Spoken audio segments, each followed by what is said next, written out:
నమస్కారం. ఘంటారావానికి స్వాగతం. ముందుగా ప్రధాన అంశాలు.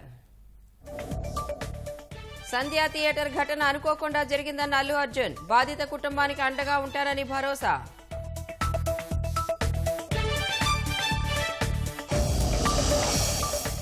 అల్లు అర్జున్ కు సినీ ప్రముఖుల పరామర్శ. తాజా పరిణామాలపై బన్నీతో చర్చలు.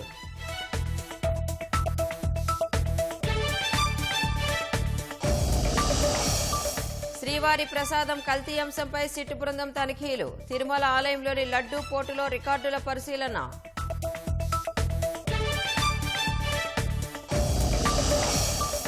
ఎంపీ అవినాష్ రెడ్డి రెండో రోజు హౌస్ అరెస్ట్. సాగునీటి సంఘాల ఎన్నికల నేపథ్యంలో చర్యలు.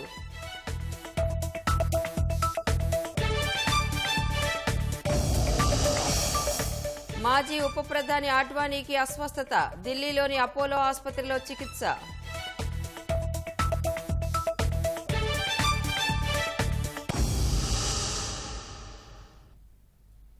సాగునీటి సంఘాలు, సహకార ఎన్నికలు తదితర అంశాలపై అందుబాటులో ఉన్న ముఖ్య నేతలతో ముఖ్యమంత్రి చంద్రబాబు పార్టీ కేంద్ర కార్యాలయం ఎన్టీఆర్ భవన్లో సమావేశమయ్యారు. ఈ భేటీలో మంత్రి డోలా బాలవీరాంజనేయ స్వామి, దేవినేని ఉమా, చినరాజప్ప, అశోక్ బాబు తదితరులు పాల్గొన్నారు. అంతకుముందు పార్టీ కేంద్ర కార్యాలయంలో ప్రజల నుంచి వినతులను ముఖ్యమంత్రి స్వీకరించారు. నేరుగా వారి నుంచి వినతులు స్వీకరించారు. సమస్యల పరిష్కారానికి హామీ ఇచ్చారు.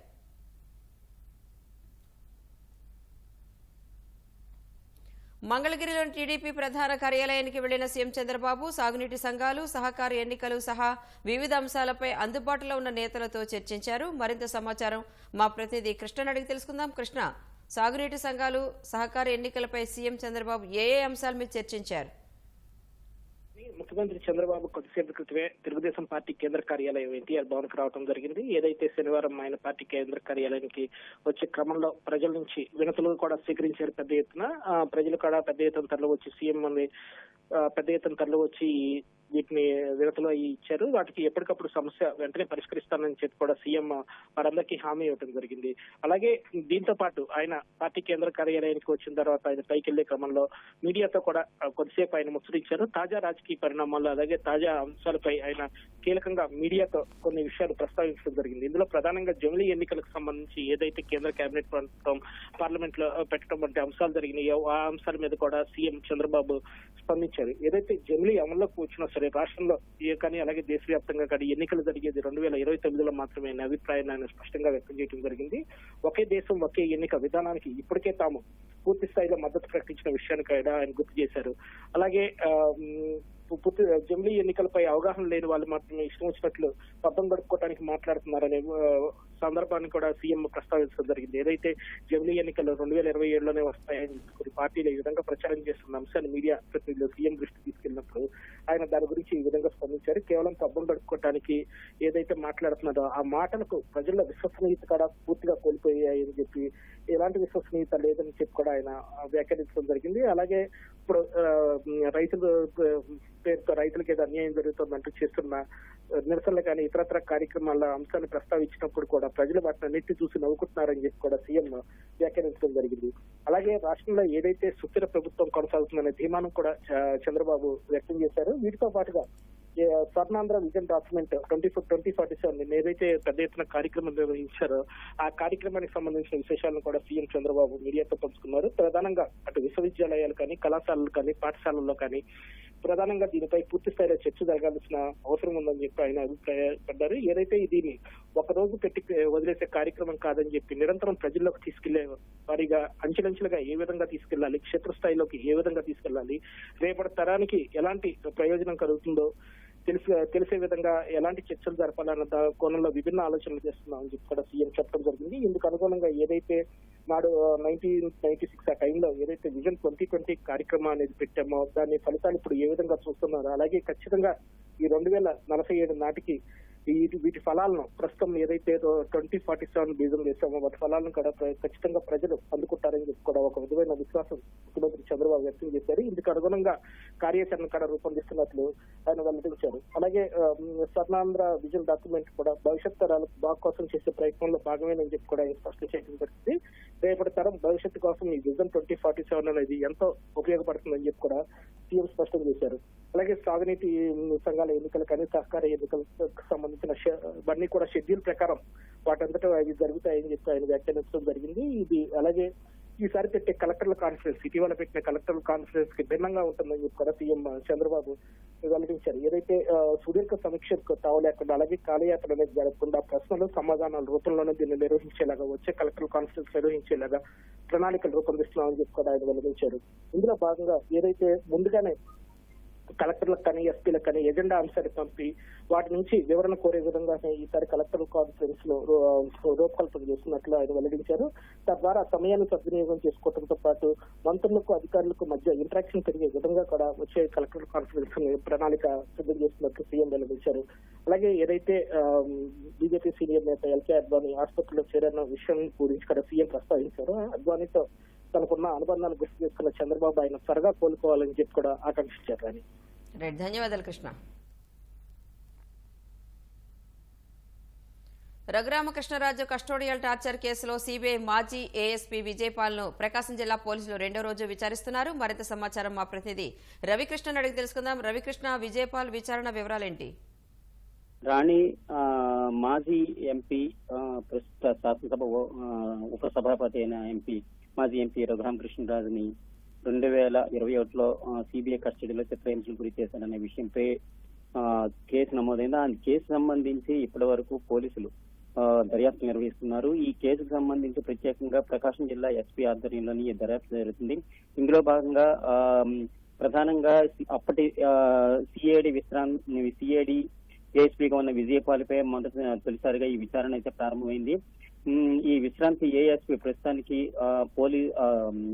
రిమాండ్ లో ఉన్నారు. 14 రిమాండ్ లో ఉండడంతో ప్రత్యేకంగా పోలీసులు విచారణ చేపట్టాలన్న ఉద్దేశంతో న్యాయస్థానానికి 5 రోజుల పాటు తమ కస్టడీలో ఇవ్వాలని కోరడం జరిగింది. అయితే న్యాయస్థానం మాత్రం 2 రోజులు కస్టడీలోకి ఇచ్చారు. నిన్న ఈ రోజు ప్రస్తుతానికి ఒంగోలు తీసుకొచ్చి విజయపాల్ని విచారిస్తున్నారు. నిన్న దాదాపు 7 గంటల పాటు ఎస్పీ దామోదరు, డిఎస్పీ, ఇతర సీఏలు ఆధ్వర్యంలో దర్యాప్తు అయితే జరిగింది. మళ్ళీ రాత్రి ఇక్కడే తాలూకా పోలీస్ స్టేషన్ లోనే ఆయన కస్టడీలో ఉంచారు. ఈ రోజు ఉదయం 9 గంటల నుంచి కూడా తిరిగి మళ్ళీ ఎస్పీ ఆధ్వర్యంలోనే దర్యాప్తు నిర్వహించారు. నిన్న దాదాపు 40 నుంచి 50 ప్రశ్నలు, ఉప అనుబంధ ప్రశ్నలు కూడా సంధించడం జరిగింది. ప్రధానంగా రఘురామరాజు పై చిత్రహింసకు గురి చేసే విషయంలో పాటు ముసుగులు వేసుకున్న 4 వ్యక్తులు ఎవరైనా విషయంపై ఇలాంటి విషయాలన్నీ కూడా అడగడం జరిగింది. అయితే దానికి మాత్రం విజయపాల్ సరైన సమాధానం చెప్పలేదు, తెలియదు, ఇలాంటి సమాధానాలు చెప్పారు. ఏదో విధంగా దాటవేసే కార్యక్రమం అయితే చేపట్టారు. పోలీసులు మాత్రం ప్రశ్న వేయడం, దానికి అనుబంధంగా మరికొన్ని ప్రశ్నలు వేయడంతో విజయపాల్ తప్పని పరిస్థితుల్లో కొన్నిటికి సమాధానం కూడా ఇచ్చినట్టు సమాచారం.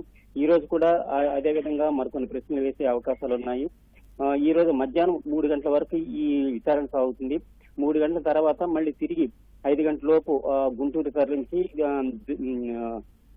జైలుకి పంపించే అవకాశాలు ఉన్నాయి. ప్రస్తుతానికి అయితే ఎస్పీ కార్యాలయంలో అత్యంత కట్టుదిట్టమైన ఏర్పాట్ల మధ్య విజయపాల్ విచారణ అయితే సాగుతుంది. కానీ ధన్యవాదాలు రవికృష్ణ.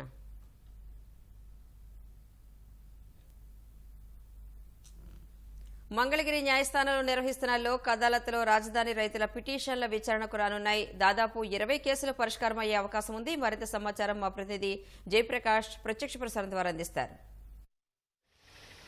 రాణి, ఈరోజు రాజధాని రైతులకు భారీ ఊరట లభించే అవకాశం కనబడుతుంది. 1631 రోజులు రాజధాని కోసం ఉద్యమం చేసిన రైతులపైన వందల కేసులు నమోదు చేసింది గత ప్రభుత్వం. అందులో కొన్ని కేసులు ఈరోజు లోక్ అదాలత్లో పరిష్కారం అయ్యే అవకాశం మనకి కనబడుతుంది. దీంతో మంగళగిరి కోర్టుకి భారీగా తరలి వచ్చారు. 29 గ్రామాల్లో ఉన్నటువంటి రైతులంతా ఈరోజు భారీగా వచ్చారు. ఈరోజు ఉదయం నుంచే మంగళగిరి కోర్టు అంతా రైతులతోటి నిండిపోయింది. అసలు ప్రతి చిన్న విషయానికి కేసులు నమోదు చేశారని ఇక్కడికి వచ్చినటువంటి రైతులు ఆవేదన వ్యక్తం చేస్తూ ఉన్నారు. అదేవిధంగా అసలు కొంతమంది మీద ఎందుకు కేసులు పెట్టారో కూడా అర్థం కాని పరిస్థితి నెలకొందని చెప్తూ ఉన్నారు. ఎట్టకేలకు కూటమి ప్రభుత్వం వచ్చిన తర్వాత తమ పైన నమోదైనటువంటి కేసులకు విముక్తి కలగబోతుంది అనేటువంటిది ఆనందం వ్యక్తం చేస్తూ ఉన్నారు. ప్రస్తుతం మనతోటి రాజధాని రైతులు ఉన్నారు, వారిని అడిగి వివరాలు తెలుసుకున్నారు. చెప్పండి సార్, మీ పైన కేసులు ఈరోజు లోక్ అదాలత్లో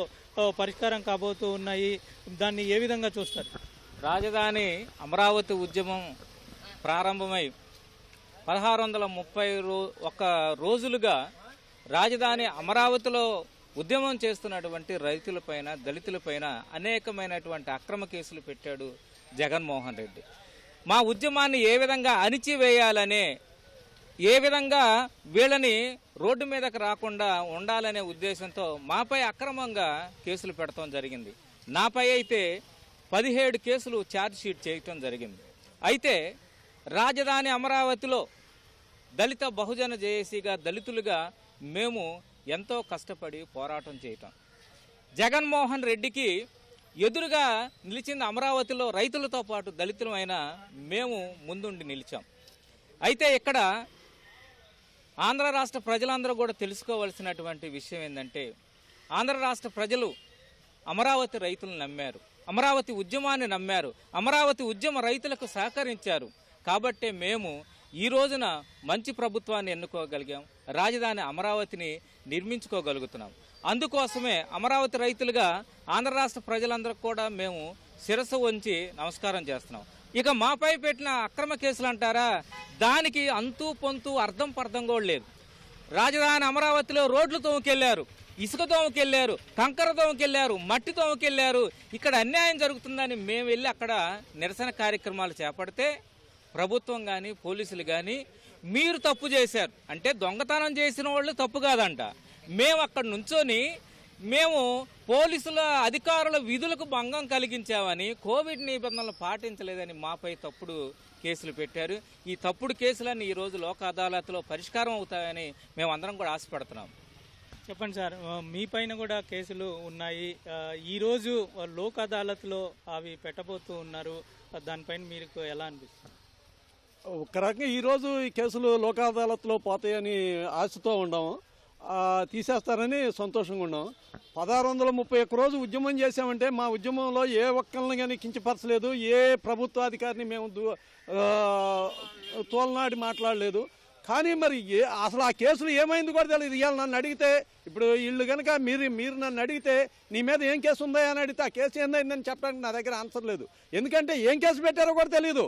తెలియకుండా కేసు ఉంది, నీ కేసు ఉంది, రా వాయిదాకి, నువ్వు రా, వాయిదాకి రాకపోతే సమ్మన్లు పంపిస్తాం అని వస్తున్నాయి.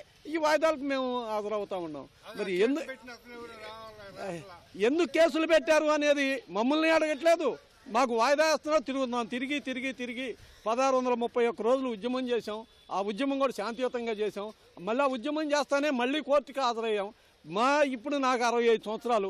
65 సంవత్సరాలు చేసే వయసులో, నేను ఈ వయసులో మరి ప్రభుత్వ విధులకి ఏం ఆటంకం కలిగిస్తానో కూడా మరి ప్రజలకు తెలియాలి. మరి ఇప్పుడు లోకాయుక్తలో ఉన్న న్యాయమూర్తులకి తెలియాలి. మరి దీని మీద ఈ కేసులు కొట్టేస్తారని ఇలా ఆశించి మరి మేము చాలా సంతోషంగా ఉన్నాం. ఈ మంచి గవర్నమెంట్ని ఎన్నుకున్నాం. ఆ మహానుభావుడు వచ్చిన కాడి నుంచి కేసులు పెడతాం తప్పితే రెండో జైలు. గత 5 సంవత్సరాల్లో జగన్మోహన్ రెడ్డి గారు చేసింది ఏంటంటే, రైతుల మీద, దళితుల మీద, అన్ని వర్గాల మీద కేసులు పెట్టి వేధించడం తప్పితే రెండోది ఏ పరిపాలన చేయలేదు. మళ్ళీ రేపు పాదయాత్ర చేస్తాడంట జనవరిలో. మరి ఏ ముఖం పెట్టుకుని ప్రజలకి ఏం చెప్పి పాదయాత్రకు వస్తాడో చెప్పాలి. మాలాంటి ఉద్యమం చేయనీయం, మాకు సమాధానం చెప్పే పాదయాత్ర చేయాలని చెప్పి మేము పోరాటం చేస్తాం. ఇది రైతులంతా చెప్తూ ఉంది. మొత్తం మీద సుమారుగా 1631 రోజుల పాటు ఉద్యమం చేసినటువంటి రైతులకు ఈరోజు కొన్ని కేసుల్లో ఊరట లభించబోతుంది. సుమారు 400 మందికి పైగా ఇక్కడకు చేరుకుంటారనేటువంటిది ఒక అంచనా కనబడుతూ ఉంది. ఎందుకంటే ఒక్కొక్కల పైన 20-30 కేసులు నమోదు చేశారు. ఎవరైతే ఈ ఉద్యమాన్ని తీవ్రతరంగా ముందుకు తీసుకువెళ్లారో వాళ్ళపైన 50కి పైగా కూడా కొంతమంది పైన కేసులు నమోదయ్యాయని చెప్తూ ఉన్నారు. ఉద్యమం చేసినప్పుడు తీవ్ర ఒత్తిడికి గురవ్వాలనే ఉద్దేశంతో ఈ విధమైనటువంటి కేసులు పెట్టారు. చిన్న కారణాలతోటి బయటకు వచ్చిన ప్రతి ఒక్కరి మీద ఉద్యమంలో కేసులు నమోదు చేసి తీవ్ర ఇబ్బందులకి గురి చేశారు. అయితే ఎన్నో ఆటంకాలను ఎదుర్కొని ఈరోజు ఉద్యమంతో ముందుకు వచ్చాము. ఆ ఉద్యమంతో కారణంగానే ఈరోజు కూటమి ప్రభుత్వం ఎన్నుకోవడం జరిగింది. ఈ కూటమి ప్రభుత్వం వచ్చిన తర్వాత ఈ కేసులు పరిష్కారం అవుతాయనే ఆశాభావంతో తామున్నామని రైతులు ఆనందం వ్యక్తం చేస్తూ ఉన్నారు. మరికొద్దిసేపట్లోనే లోక్ అదాలత్లో ఈ కేసులు ముందుకు రానున్నాయి. ఈ కేసుల్లో పరిష్కారమయ్యే అవకాశాలు ఎక్కువ కనబడుతూ ఉన్నాయి. ఎందుకంటే ఇప్పటి వరకు ప్రతి వాయిదాకి కోర్టుల చుట్టూ తిరుగుతున్న వాళ్ళు చాలామంది ఉన్నారు. అంటే పురుషులే కాకుండా మహిళలు కూడా ఈ ఉద్యమంలో కీలక పాత్ర పోషించినందుకు వాళ్లపైన కూడా అనేక రకాల కేసులు నమోదు చేసి తీవ్ర ఇబ్బందులకు గురి చేసిన పరిస్థితులు మనకి కనబడుతూ ఉన్నాయి. పేపర్లలో హెడ్లైన్స్ కూడా వచ్చిన పరిస్థితి అందరికీ తెలిసిందే. అయితే ఈరోజు చాలా వరకు ఈ కేసుల్లో వాళ్ళకి కొంత ఊరట లభించబోతుందనేటువంటిది చెప్పుకోవచ్చు. కెమెరామెన్ కేశవ్తో జయప్రకాష్, ఈటీవీ న్యూస్, మంగళగిరి నుంచి.